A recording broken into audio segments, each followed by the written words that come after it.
Sir ఇప్పుడు works board అనగా ఏంటి అసలు చాలా మందికి ఐడియా ఉండదు కదా, సో చెప్తారా? ఓకే. సో ముస్లింలు ఇప్పుడు హిందువులు భూమిని దేవాలయాలకు దానం చేస్తారు.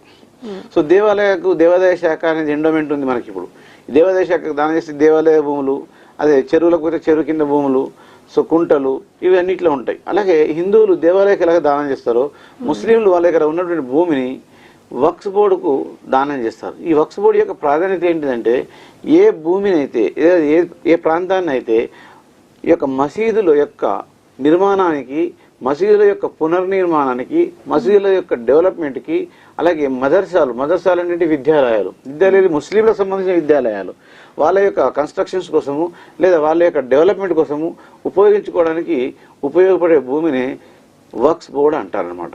ఈ యొక్క వక్స్ బోర్డుకి చాలా లిమిటెడ్ ఉంది. అంటే వక్స్ బోర్డు యొక్క భూములను ఎవరు కూడా ఒక్కసారి వక్స్ బోర్డు ఒక రాజు, ఒక ముస్లిం రాజు కానీ ఒక ముస్లిం యొక్క వ్యక్తి కానీ ఎవరైనా భూములు వక్స్ బోర్డుకి ఇచ్చారంటే తిరిగి వాళ్ళ యొక్క కొడుకులు కానీ వాళ్ళ మన్మలు కానీ మా తాత భూమి ఇచ్చాడు నేను తీసుకుంటాను అంటే కుదరదు.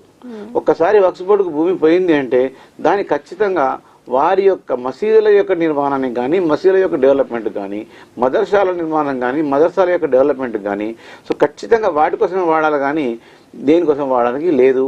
అలాగే ఎవరు కూడా ఆ యొక్క ప్రాంతాన్ని ఉపయోగించుకోవడానికి కానీ, వాళ్ళ మన్మలు కానీ తీసుకోవడానికి కానీ, తర్వాత మళ్ళీ తీసుకోవడానికి కానీ ఉండదు. సో అని యొక్క డెవలప్మెంట్స్ అన్ని కూడా ఆ యొక్క వక్స్ బోర్డు పేరు ఉంటుంది, ఆ ప్రకారమే మాత్రమే డెవలప్మెంట్స్ జరుగుతాయి.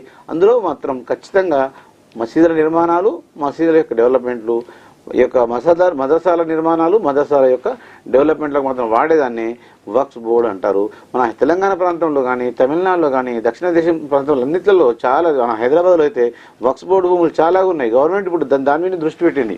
ఈ వక్స్ బోర్డు ఇంతగానం భూమి ఉంది కదా, దీన్ని ఎవరు ఉపయోగిస్తలేరు, దీన్ని గవర్నమెంట్ అధీనం చేసుకుందామా, ఏం చేద్దామా అని చెప్పి ఎన్నో నిర్ణయాలు తీసుకోవడం ప్రయత్నం చేస్తున్నారు. కానీ ఈ యొక్క వక్స్ బోర్డుకు ఉన్నటువంటి కండిషన్లు, వక్స్ బోర్డు అంటే కూడా దానంగా ఇవ్వబడేటువంటి భూములు, దాన్ని తీసుకోవడానికి వీల్లేదు కాబట్టి ఆ కండిషన్ కోసం మాత్రమే ఆగిపోయినాయి. లేదంటే ఈ వక్స్ బోర్డు యొక్క భూములు ఇంతకాలం ఉండేటివి కావు.